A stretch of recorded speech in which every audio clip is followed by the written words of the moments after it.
Hello viewers, how are you doing? I hope you're doing great. Well, it's a beautiful and wonderful day today in the studio, and I believe that wherever you're watching from, you are staying safe. This is This Week in History. You agree with me that there is a need to look at the past in order to make meaning of what is happening in the present and to also foretell the future. This Week in History is a program that takes you on a jolly ride to what happened in the past. And I am Patricia Bassi, ever ready to keep you updated and informed. Don't go anywhere. We'll be back right after the break. August 9, 2004, Oklahoma City bombing conspirator Terry Nichols addressed a court for the first time, asking victims of the blast for forgiveness as a judge sentenced him to 161 consecutive life sentences. District Judge Stephen Taylor gave Nichols life without parole on each of 161 state counts of first-degree murder. Nichols, 49, never testified during his trials and said nothing after he was convicted in federal court. In a lengthy statement, Nichols asked for forgiveness and told everyone to acknowledge God.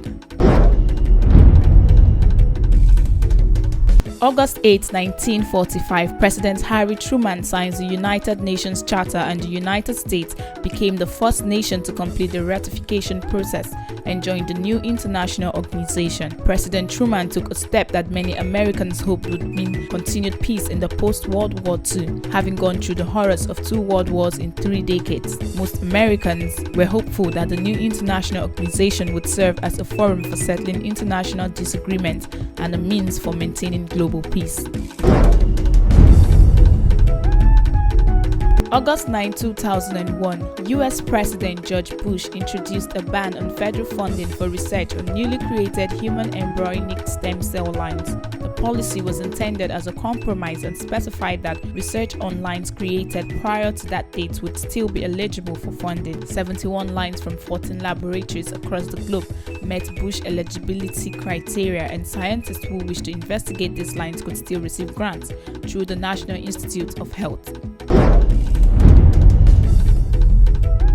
August 10, 1937, first ever electric guitar patent awarded to the Electro String Corporation.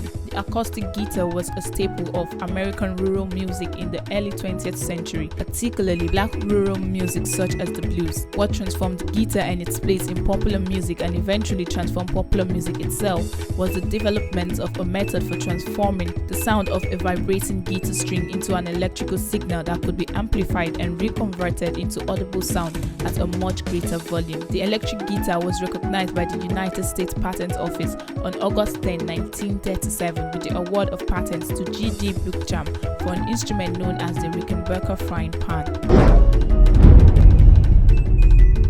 August 11, 1919, Friedrich Ebert, a member of the Social Democratic Party and the provisional president of the German Riksdag, signed a new constitution known as the Weimar Constitution into law, officially creating the first parliamentary democracy in Germany. Beginning in 1916, Germany had basically been operating under a military dictatorship, the Supreme Army Command, led by Paul von Hindenburg and Erich Ludendorff. In late October 1918, however, with the looming on the horizon, Hindenburg pushed Kaiser Wilhelm II and the German government to form a civil government in order to negotiate an armistice with the Allies.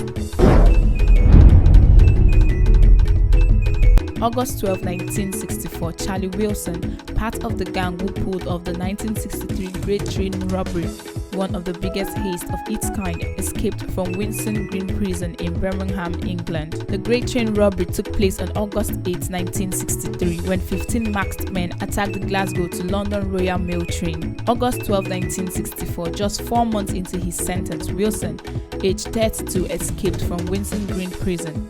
He eluded police for several years before being recaptured in Canada on January 24, 1968.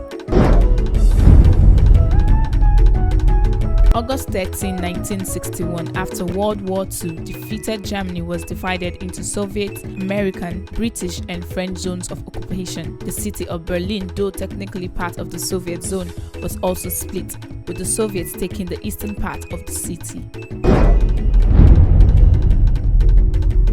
August 14, 1935, the Social Security Act of 1935 is a law enacted by the 74th United States Congress and signed into law by U.S. President Franklin D. Roosevelt. The law created the Social Security program as well as insurance against unemployment. The law was part of Roosevelt's New Deal domestic program. Roosevelt presented the plan in early 1935 and signed the Social Security Act into law on August 14, 1935. The act was upheld by the Supreme Court in two major cases decided in 1937.